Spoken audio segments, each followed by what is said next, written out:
पाकिस्तान के बलूचिस्तान प्रांत में हालात सुधरने का नाम नहीं ले रहे। इस इलाके में लगातार बलूच विद्रोही आतंक मचा रहे हैं।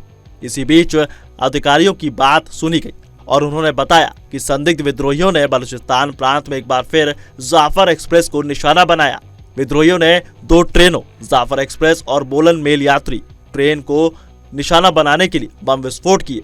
इन विस्फोटों से रेलवे ट्रैक पूरी तरह से तहस नहस हो चुका है और रेल सेवाएं बाधित हैं। हालांकि दोनों ही ट्रेनें इन धमाकों के सीधे चपेट में आने से बच गई, लेकिन इन धमाकों से ट्रैक का हिस्सा पूरी तरह से तहस नहस हो चुका है। रेलवे ट्रैक क्षतिग्रस्त होने की वजह से बलूचिस्तान और पाकिस्तान के 3 अन्य प्रांतों के बीच में रेलवे यातायात पूरी तरह से ठप है। वहीं क्वेटा के एक पुलिस अधिकारी के मुताबिक एक बम विस्फोट हुआ। इस विस्फोट से करीब 3 फीट रेलवे ट्रैक पूरी तरह से तहस नहस हो गया, जबकि दाश्त इलाके में एक दूसरे विस्फोट से भी ट्रैक को काफी नुकसान पहुंचा है।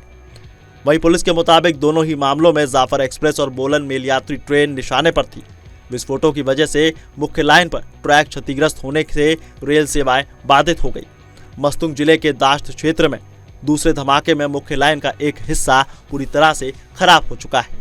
इसकी वजह से यातायात को रोकना पड़ गया। वहीं नवाज ने इस पूरे मामले को कहा कि क्वेटा से पाकिस्तान के दूसरे प्रांतों के लिए यात्री ट्रेनें समय की पुष्टि सुरक्षा मंजूरी मिलने के बाद ही की जाए।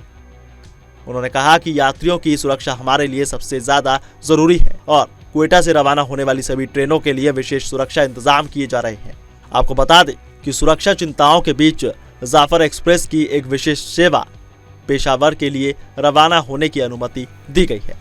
रेलवे के एक अधिकारी ने बताया कि यात्रियों की भीड़ को संभालने के लिए जाफर एक्सप्रेस की विशेष सेवा चलाई गई है, जबकि सामान्य रेल सेवाएं सुरक्षा मंजूरी का इंतजार कर रही हैं। वहीं पाकिस्तान की जाफर एक्सप्रेस खासतौर पर बलूच उग्रवादियों के निशाने पर रही है। यह उसका अपना एक काला इतिहास है। ये पहली बार नहीं है जब विद्रोहियों ने जाफर एक्सप्रेस पर हमला किया हो। इस साल की सेवाएं कई बार प्रभावित हो चुकी हैं।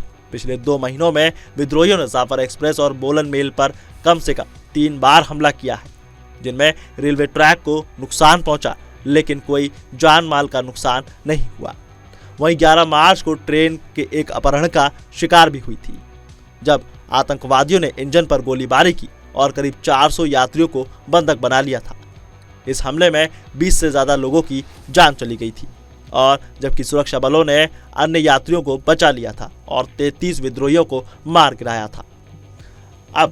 हालांकि अब पाकिस्तान के हालात दिन पर दिन बेकाबू होते जा रहे हैं, बद से बदतर होते जा रहे हैं। अब ये आने वाला समय बताएगा कि पाकिस्तान किस ओर एक दिशा की तरफ कदम बढ़ाता है। बहरहाल इस खबर में बस इतना ही। ज्यादा अपडेट्स के लिए जुड़े रहिए पंजाब केसरी के साथ।